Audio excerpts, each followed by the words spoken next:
A news hour tonight. Killings, abductions persist in Kaduna despite state peace deal. IPOP spokesman dismisses lawyer's claim, declares February 2nd sit at home. Tinubu Jonathan, others laud late Bayelsa deputy governor. And on the foreign scene, Guinea-Bissau junta lifts some restrictions on opposition politicians.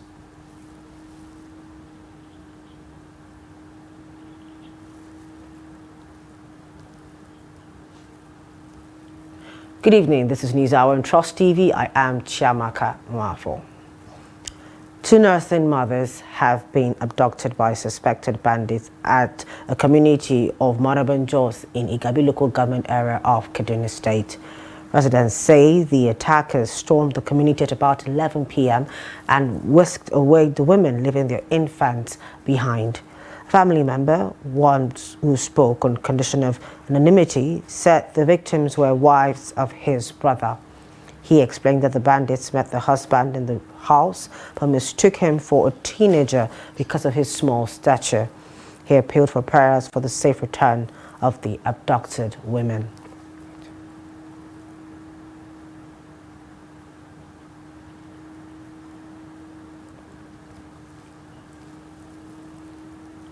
Still in Kaduna, killings and kidnappings by bandits in the state have continued to rise, with violent incidents recurring throughout 2025.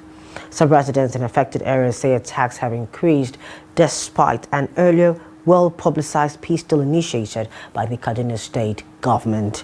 Trust TV's Bello reports that residents of communities in Chukun and Kajuru local government areas revealed that the attacks have forced farmers to flee their homes, resulting in loss of livelihoods across several communities. Here's more in his report. In 2024, some repentant bandits surrendered arms, leading to a peace deal in early 2025, spearheaded by the Kaduna state government. Although relative peace was recorded in areas such as Birnungwari, Giwa, and Igabi, there has been a resurgence of violence, frequently targeting farming and innocent communities in Kajuru, Kauru, Kachia, and Chukul local government areas. Ishaya Ganan is from the displaced community of Riminkaso in Chukul local government area. Gaskiya muna cikin tashin hankali. Honest, we are in a terrifying situation. Even 3 weeks ago, my aunt was kidnapped on the farm while trying to harvest peppers. She tried to run, but she became tired, and they eventually kidnapped her.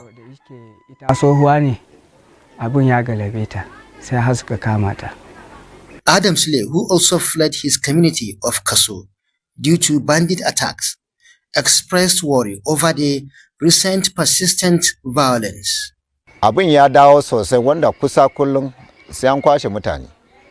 Jiya da nake magana da kai. Violence has continued. Now they kidnap people daily. Yesterday, 5 people were abducted in Chukwari village on the Chukun-Kajuru boundary. Also in Tashar Ichi, 2 persons were abducted. Even last week, people were kidnapped. It has become rampant now. Meanwhile, residents say the peace deal earlier initiated in Kaduna is now collapsing. We were told that a peace deal had been sealed with the bandits, so we began going to the farms to get food. But all of a sudden, the attacks resurfaced. Even last week, our women went to the bush to collect firewood, and they were all kidnapped, along with the driver who took them.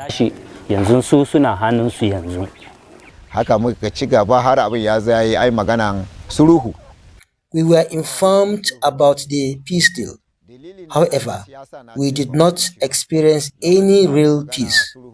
In 2024, when the peace initiative was introduced, we enjoyed relative calm at first, but later some of them said it was only their leaders who signed the peace and they did not benefit from the deal.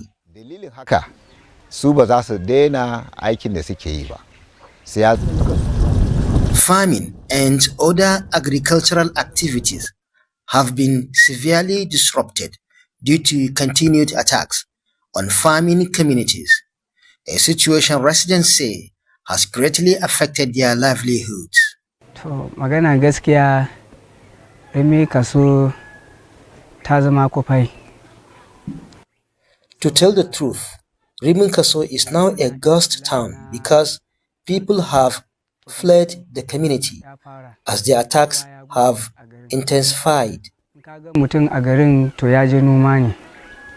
Experts say the influx of advanced weapons from neighboring countries such as Niger and Libya into the northwest, including Kaduna, is one of the factors responsible for the recurrent attacks. Security consultant Muhammad Ali also attributed the situation to gaps in the peace deal initiative. The recent surging attacks on communities in Kaduna State, particularly Kaduna Central, reflects a complex mix of economic desperation, sophisticated criminal networks, and gaps in our security response mechanism. One of the most recent major incidents was the abduction of worshippers at Kurminwali in Kajuru local government area. Experts and residents of other security-prone communities are appealing to the government to intensify effort and hasten the rescue of the victims. Bella Musa, Trust TV News Kaduna. The Nigerian Army says troops of Operation Hadinkai have neutralized the top ISWAP commander, Julaibib, in a recent campaign against terrorism in the northeast. The army, in an official statement, confirmed that the commander was killed within the Gujba axis of the Timbuktu Triangle during an encounter around Kimba in the local government area of Borno State on Friday. It also added that the operation led to more deaths and disarray among the terrorists, adding that the army's superior firepower made some terrorists to flee for their lives. This comes a few days after 3 terrorists were neutralized during an ambush between 2 communities in Borno, with 2 AK-47 rifles recovered. A similar successive ambush was recorded in a community in Gurza, where 1 was killed and 2 motorcycles recovered. The Jolly Nyame Stadium in Jalingo on Saturday played host to a mammoth crowd of APC faithful as the Taraba State Governor, Agbo Kefes, officially defected from the People's Democratic Party, PDP, to the ruling All Progressives Congress, APC. The long-anticipated move follows an earlier aborted attempt in November last year, reportedly due to security concerns. The report. From the early hours of the day, politicians, top government officials, party leaders and supporters from within and outside Taraba State thronged the stadium to witness what many described as a major realignment in the state's political landscape. Before formally announcing his defection, Governor Kefas also received into the APC or PDP members of the Taraba State House of Assembly, who defected along with him, drawing loud cheers from party faithful.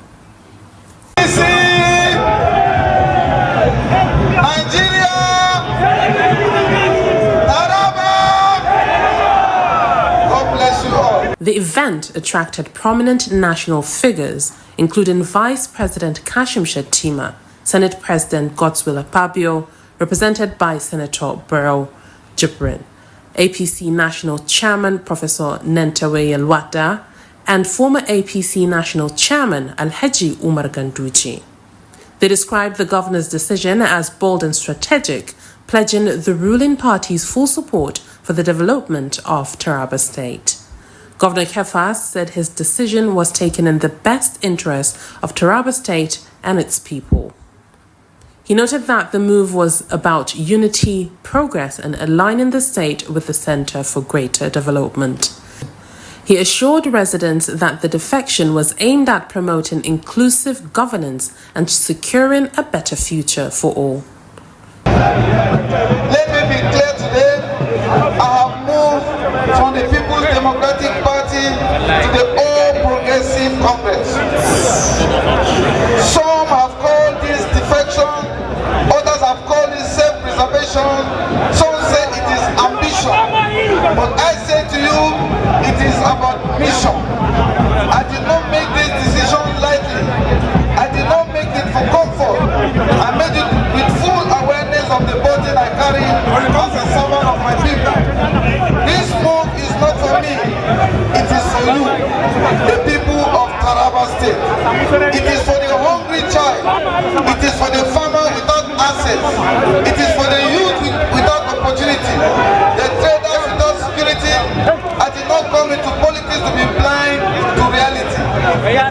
We must align. Representing President Bola Tinubu, Vice President Kashim Shettima said Governor Kefas has demonstrated courage and leadership. He stated that the APC welcomed Taraba State with open arms, adding that the president remains committed to supporting the state to achieve its full potential. What makes us different from other political parties is that we believe that nations endure when they learn to recognize their quiet strength. We believe that Taraba is one of such strengths. It is a land that beats, powers, and steadies the nation without demanding applause. So today, we are not discovering Taraba. We are just acknowledging what we have always known. Senate President Godswill Akpabio, represented by Senator Barrow Jibrin, described the defection as one that strengthens democracy and the APC family. Of the Senate of the Federal Republic of Nigeria, on behalf of the entire National Assembly, I congratulate our dear brother and his team and the entire people of Taraba State for this day. For the team of the governor joining the APC, the decision to join the APC is a demonstration of the zeal of the governor. APC National Chairman Nentawe Yelwada said the party is growing stronger every day. He welcomed Governor Kefas and the entire leadership of Taraba State into the APC, urging the people to remain united and support the governor as he drives the party's agenda in the state. This shifting cultivation is the right thing he has done. Shifting from the sinking PDP, shifting from the sinking PDP, the sick PDP. The PDP is a deep ocean and is sinking.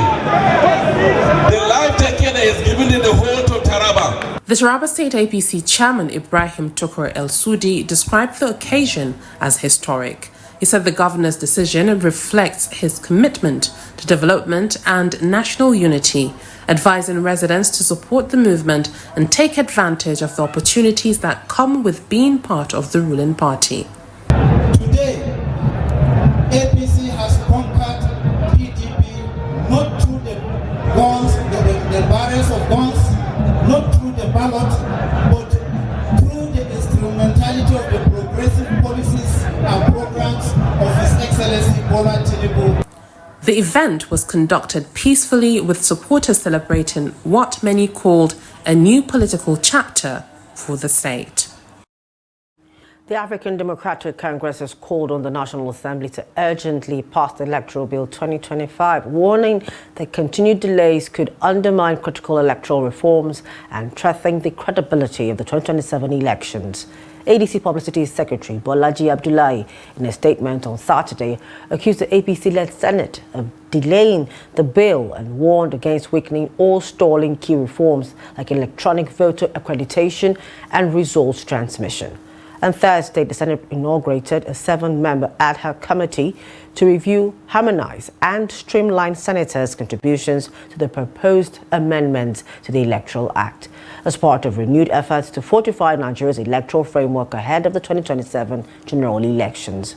Reacting, the ADC expressed strong concern over what it described as ongoing delays by the National Assembly on the 2025 electoral bill, warning that the slow pace suggests that APC-led legislature may be stalling key amendments meant to curb election rigging.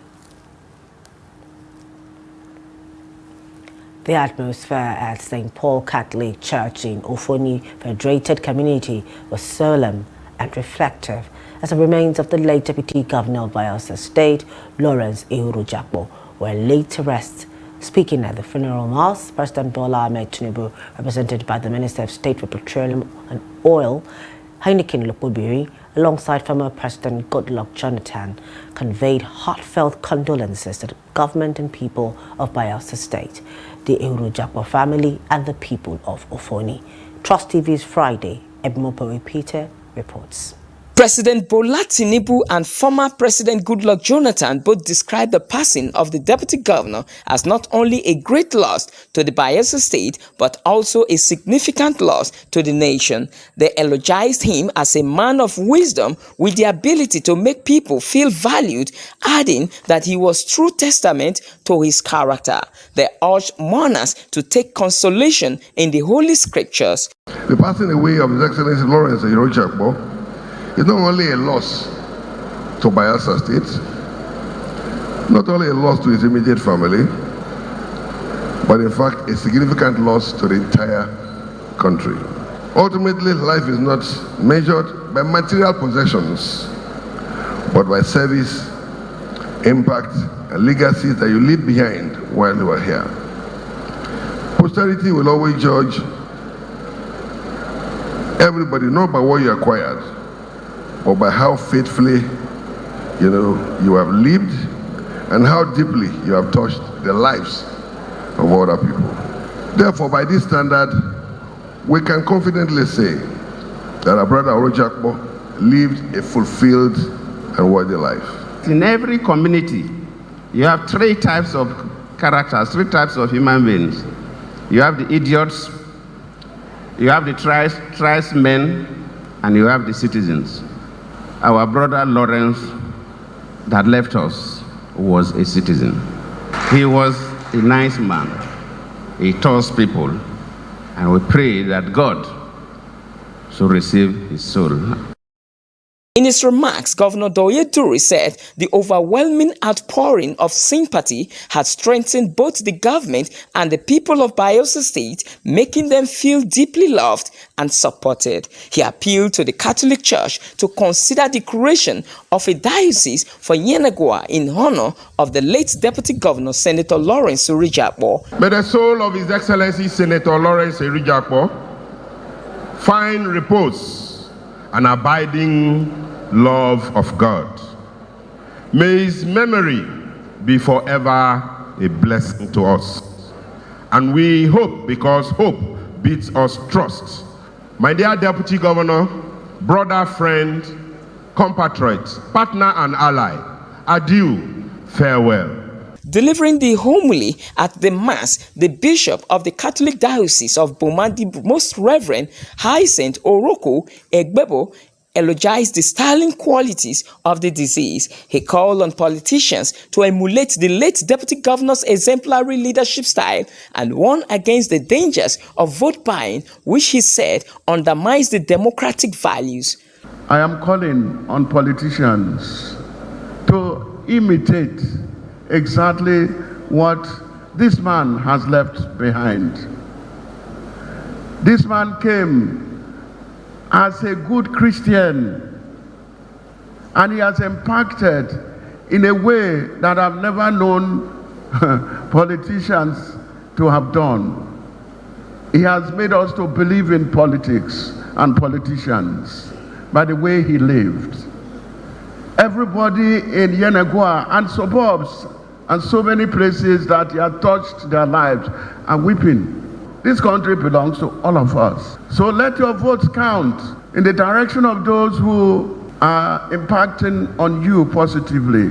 Don't take bribes. Despite the kind of definition of party, if you don't vote for good people, well, this suffering will go on. Dignitaries from all walks of life converged on Ofoni Federated Community to pay their last respect to the departed Deputy Governor of Bayelsa State, Senator Lawrence Orichabo. From Ofoni Federated Community of Sagbama, Friday, Ebimobowe Peter, Trust TV News. Spokesman of the indigenous people of Biafra, IPOB, Ima Powerful, has reacted to the group's lawyer Ifeanyi Ejiofor's advice to residents of the southeast to ignore the Monday, February 2nd, 2026 sit-at-home declared by the group in solidarity with traders of Onitsha Main Market. Onitsha Main Market was closed for a week by Anambra State Governor Professor Chukwuma Soludo, following the traders' non-compliance with his ban on the observance of the Monday sit-at-home in the state. IPOB kicked against the development and told the traders to open their shops regardless of the governor's order. But Soludo enforced the closure by deploying armored tanks and heavily armed security agents to the market. In response to the development, IPOB, in a statement by spokesman Ima Powerful, ordered a sit-at-home across the southeast on Monday, February 2nd to show solidarity with the Onitsha Main Market traders. However, IPOB lawyer Ejiofor issued a statement to counter the directive, noting that the group had since jettisoned sit-at-home in the southeast. Ejiofor also questioned Powerful's role in the organization, alleging that he has been compromised. Reacting to Ejiofor's statement on Saturday, Powerful said a non-member cannot speak for the group, alleging that Ejiofor had been expelled from IPOB before now.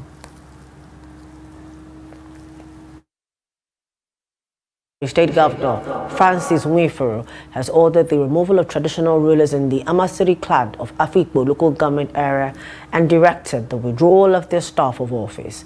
He also sacked the Commissioner for Tertiary Education from the area, Professor Amari Omaka, and dissolved the entire political and traditional leadership structure of the community. The actions followed a violent attack on Okporojo in Oso-Eda community at a local government area, during which 4 persons were allegedly beheaded with their heads taken away by assailants from the Amasiri clan. The governor gave the directives on Saturday during an on-the-spot assessment visit to Okporojo, where he addressed residents, community leaders, security agencies and government officials. Nwifuru described the attack as most unfortunate and said such a barbaric act should never be tolerated in Ebonyi State. He assured that the state government would decisively deal with the perpetrators, stressing that the lives lost would not be in vain. He urged residents to remain calm and embrace peace, warning that any form of retaliation would worsen the situation. The chairman of the Presidential Committee on Fiscal Policy and Tax Reforms, Taiwo Yedele, has called on Nigerians to ensure they submit their yearly tax returns, emphasizing that compliance is mandatory for both individuals and employers. Yedele made the call during a webinar held in partnership with the Joint Revenue Board and targeted HR professionals, payroll administrators, chief financial officers and tax managers.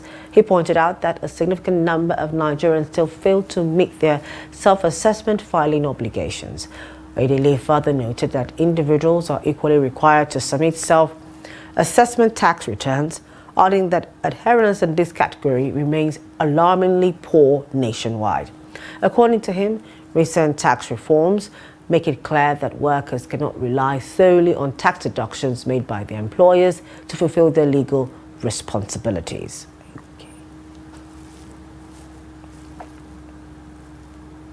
You're still on to News Hour and Trust TV. When we return from the break, we'll take a look at residents of Jalingo calling for urgent erosion control ahead of the rains. Stay with us, the news continues. Welcome back to the news. Now, a recap of some of our top stories. We told you that killings, abductions persist in Kaduna despite state peace deal. Also told you that IPOB spokesman dismisses lawyer's claim, declares February 2nd sit at home. To more stories. As Jalingo enters the dry season, memories of the severe flooding experienced during the last rainy season at the entrance of Jalingo Main Market remain fresh. Blocked waterways caused by indiscriminate waste dumping led to overflowing water that disrupted business activities, traffic movement and safety in the area. Here's more in this report. During the peak of the rainy season, drainage channels around the entrance of Jalingo Main Market were blocked by accumulated waste, forcing flood waters onto the major road and into the market. Traders and customers struggle to access shops as water covered the street and walkways. At the height of the flooding, the Taraba state government intervened by evacuating the waste and clearing the waterways in an effort to restore the free flow of water. However, residents say flooding was only part of the challenge. They also complained of a persistent congestion caused by heavy trucks parked along the road and petty traders operating by the roadside. Of course, this is very important work, but the major challenge is the congestion. This is the state capital's main market. It is not supposed to look like this. People selling goods on the street and the heavy trucks parking here have contributed greatly to the problem. We are calling on the Jalingo local government chairman to look into this situation and do the needful.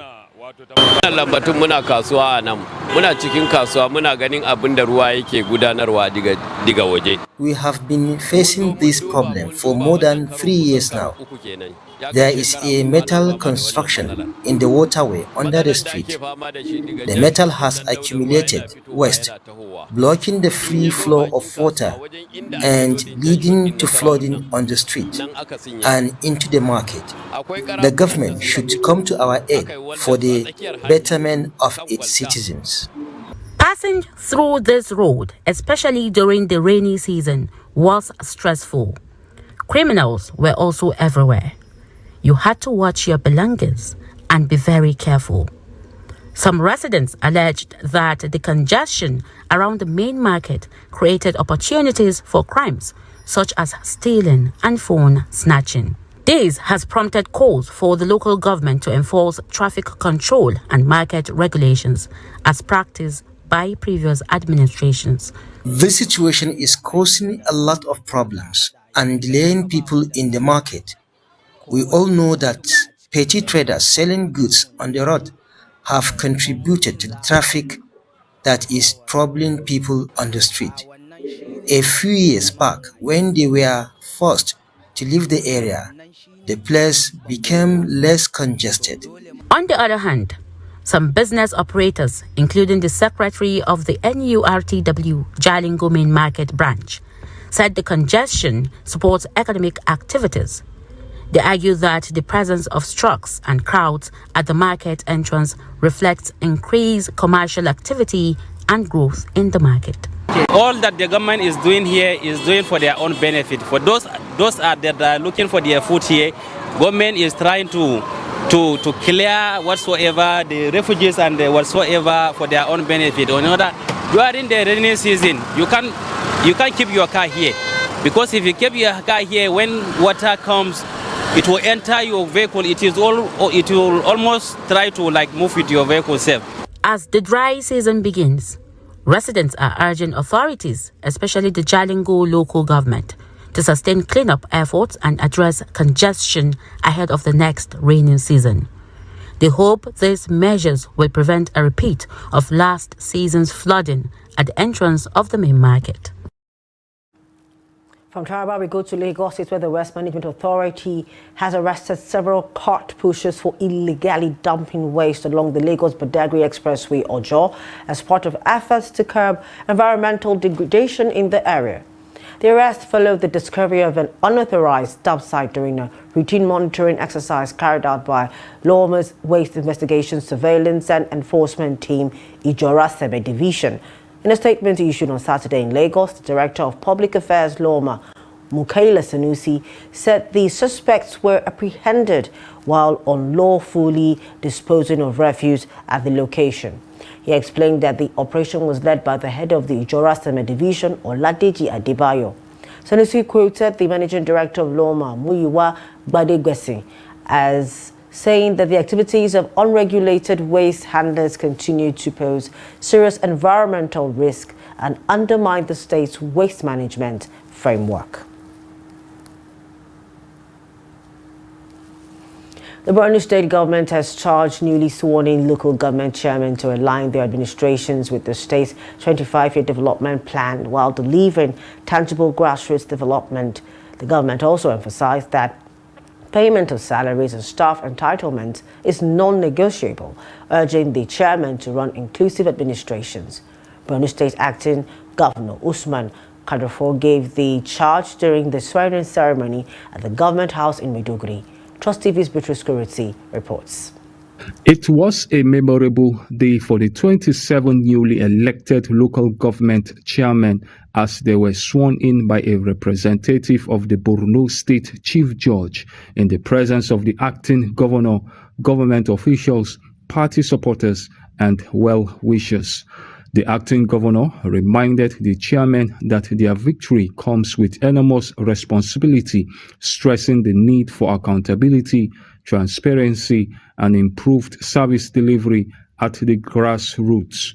He said productivity and discipline must be restored in local government administration, noting that with the local government autonomy and recent constitutional amendments, excuses for non-payment of salaries would no longer be tolerated. We gather here to witness a profound transition of democratic duty and scar trust. As you take your oath of allegiance and office, you have not just won an election, you have volunteered to bear the weight of their hopes, their struggles, and their aspiration for a better life at the grassroots. Also speaking, the Borno State Commissioner for Local Government Affairs, Sugumei Mele, urged the chairmen to be physically present in their councils and actively engage with their communities, warning that absentee leadership would attract sanctions. He added that the state government would closely monitor financial expenditures to ensure accountability and sustain public trust.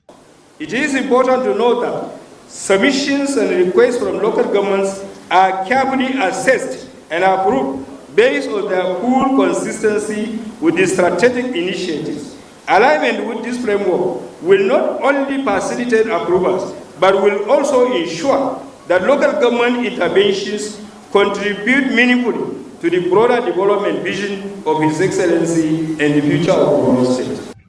The newly sworn-in chairman will benefit from the recently assented Local Government Amendment Act, which extends their tenure to 3 years as against the previous 2-year term. Having now taken the oath of office, expectations are high as residents look forward to improved governance and development at the grassroots. Beatrice Kuriti, Trust TV News, Maiduguri. In Kaduna State, Governor Obasani has called for increased inclusion of women in politics, noting that their representation does not reflect their population size or voting strength in Nigeria. The governor made the call at the flag-off of the Northwest Zone campaign for the reserved seats for women bill in Kaduna, where he stressed the need to bridge the gender gap in both elective and appointive positions. Here's more. Governor Obasani noted that women make up a large part of Nigeria's population and an even larger share of active voters, yet occupy less than 5% of legislative seats at the national level. He said the Northwest region has historically recorded low female participation in elective politics due to deeply rooted social norms, economic constraints, and limited access to political networks. Women occupy less than 5% of legislative seats. This disparity is not a reflection of capacity or competence. It is the result of structural, cultural, economic, and institutional barriers that have persisted for so many decades. The governor argued that Kaduna State's record in electing women into senior political offices and appointing them to strategic positions shows that with support and opportunity, women can command public trust and succeed in leadership. The strength of any society is measured not only by the robustness of institutions, but by free of voices that shape its decisions. Where women are excluded or marginalized, governance is diminished.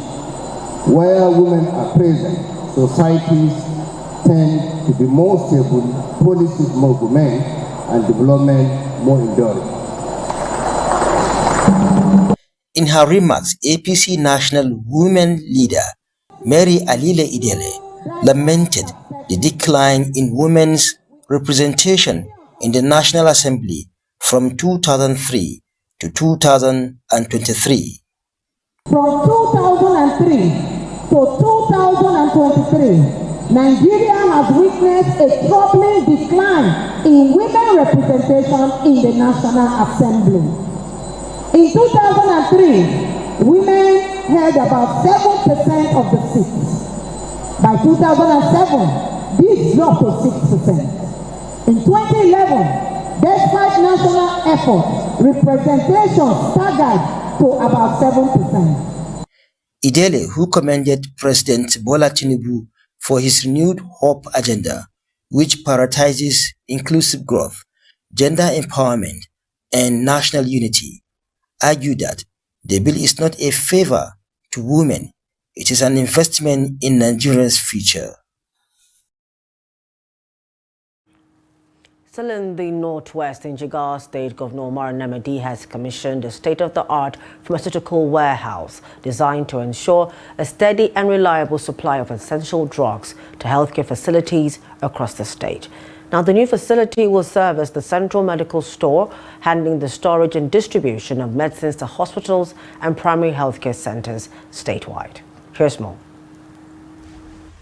Previously, Jigawa relied on pharmaceutical supplies from Sokoto State, often causing shortages and delays. With this warehouse, such distributions are expected to be a thing of the past. The warehouse is reportedly the second largest of its kind in Nigeria, capable of supporting not only Jigawa, but also neighboring states. UNICEF Kano State Field Officer Dr. Seyum explained that the project is part of UNICEF Nigeria's partnership with the federal government to modernize pharmaceutical storage in 21 states, aimed at reducing drug shortages in public health institutions. This event marks a significant milestone in our collective effort to strengthen the entire health system in Jigawa State. The establishment of the Central Medical Store, equipped with all requisite facilities, is pivotal because it serves as the backbone for efficient pharmaceutical supply chain management, ensuring that essential medicines and health products are readily available, safe, and for high quality across all healthcare facilities in the state. Jigawa State Governor Namadi noted that procurement and storage challenges have long affected healthcare delivery in the state, emphasizing that the new facility marks a turning point for Jigawa's health sector. Today, the commissioning ceremony of this newly constructed Central Medical Store marks another milestone in the history of delivery in our dynamic state, because this is the first of its kind to be built in the state capital by the administration of His Excellency Malam Dr. Umar Namadi FCA. This building of this warehouse will ensure effective management, coordination and supervision, reduce operational costs to the state pharmaceutical and related product supply chain, and it will provide opportunities for collaboration between public and private sector. Your Excellency, like I heard when the Honorable Commissioner was saying that we used to source our medicines from Sokoto State, all the way from Sokoto State, which is about 8 hours drive from here. But Alhamdulillah, today this kind of product is just by the doorstep of our state capital, where I heard him saying that people from other states now from Bauchi, Gombe, Yobe, and our other neighboring countries will come here and source for their medication here.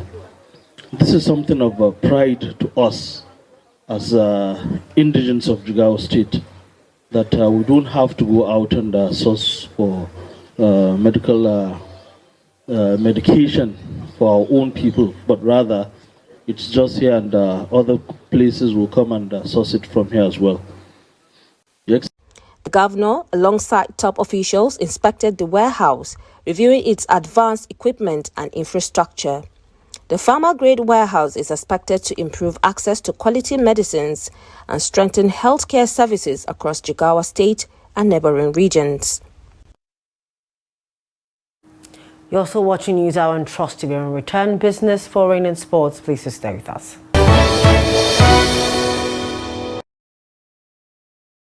Welcome back. Let's get to the business scene.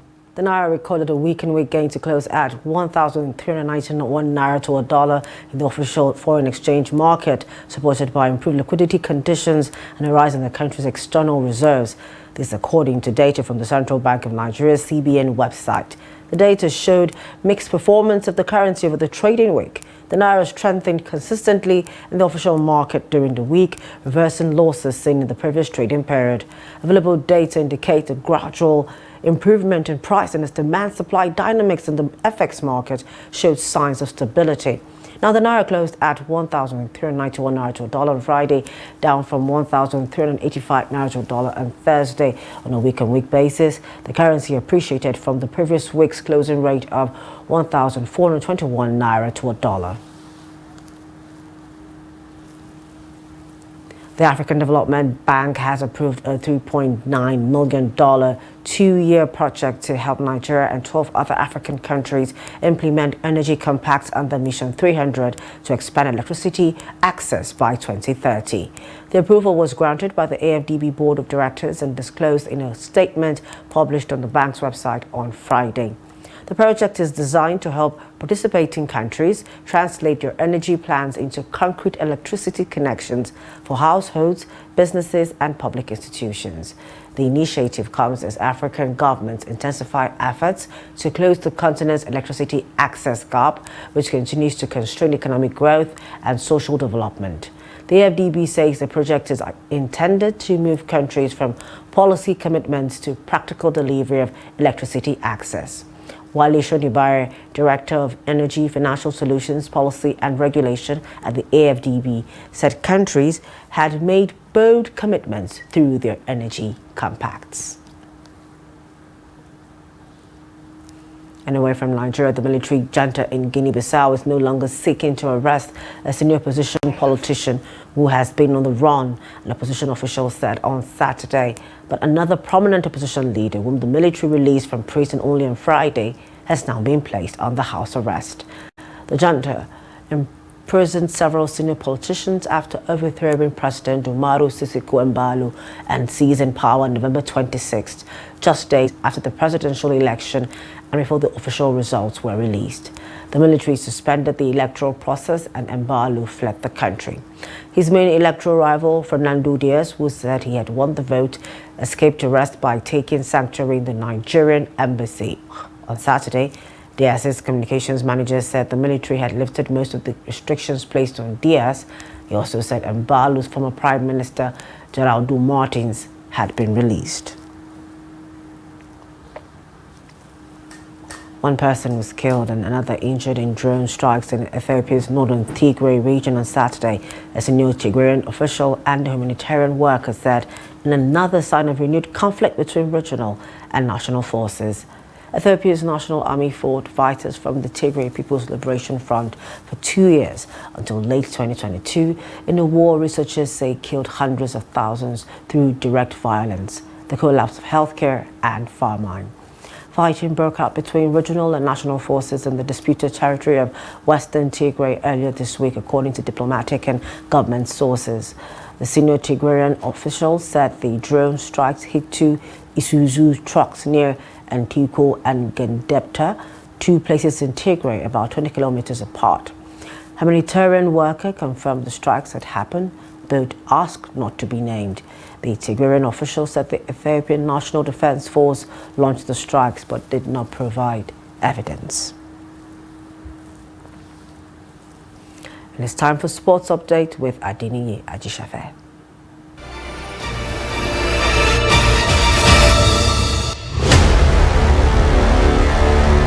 Nigerian tennis team will take on Uzbekistan in the World Group 2 playoffs of 2026 Davis Cup, scheduled for 7th to 8th February at Lagos Lawn Tennis Club 1895, according to International Tennis Federation ITF.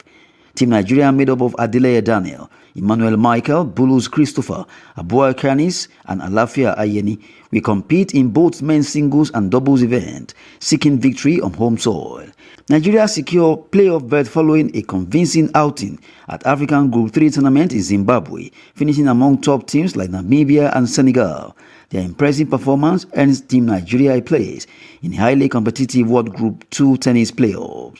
Following Nigeria's qualification, the National Tennis Federation confirmed Nigeria's hosting right with the advantage of playing before home crowd in Lagos.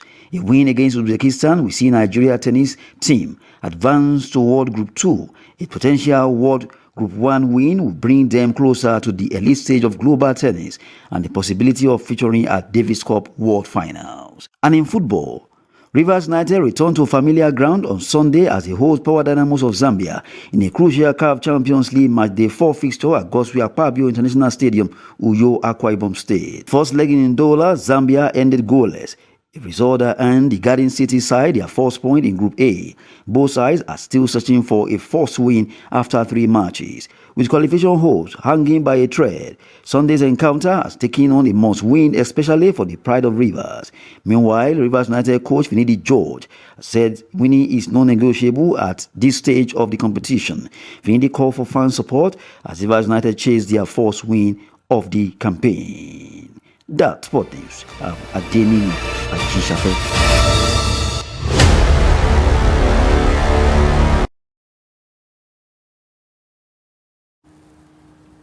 Now before we go, here is a kicker. Preserving cultural relics has been identified as going beyond stuffy museums and dusty books. Now this is according to Ijoma Onyejekwe, an archivist, researcher, and urban planner who says she's on a mission to bring cultural heritage into everyday lives of Nigerians. Take a look.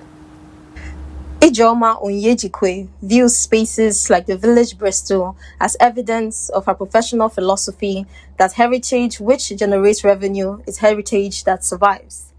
Enugu, Nigeria is the focal point of this preservation efforts. While the indigents of the Udi Hills had long known of the cool beneath their land, industrial exploration only began in 1909 following British mineral exploration. The city later served as the administrative headquarters of the southern province during Nigeria's colonial era and as the first capital of the short-lived Republic of Biafra. Today, with a population of more than 4 million people, Enugu remains an important cultural center in Igbo land, housing historic sites ranging from the ancient iron melting furnace of Lige to the famous Nsude Pyramid. There's a lot of changes in a community or a nation that invests in culture. There will be change in their economy.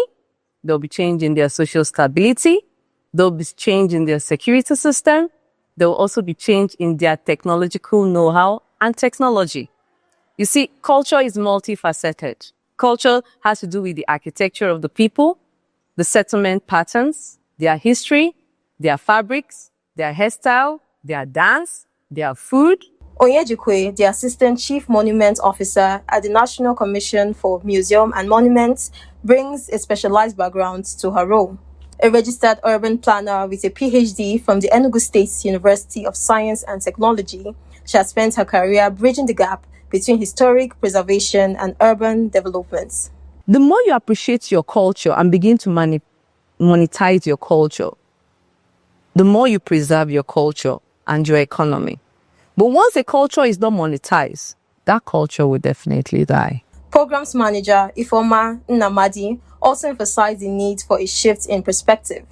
She says Nigerians should leverage indigenous knowledge, local herbs, and homegrown technology rather than focusing solely on Western system. It's important also to go back to our roots. Like I was speaking with Dr. Onyejekwe Arian earlier, she talked about leveraging our indigenous knowledge system, like our herbs, our technology. So perhaps that's what we need to turn things around for us instead of focusing so much on the Western knowledge system and technologies. For Onyejekwe, that moment of recognition is the ultimate goal. Archives, she explained, are not only for researchers, they are a mirror for the public, meant to help each African generation recognize its own value in history. And that brings a wrap to News Hour tonight on Trust TV. For more of our news programs and documentaries, do follow our social media platforms and on our YouTube live stream. Above the news production team, thank you for joining us tonight. I am Chiamaka Nwafo. Good night.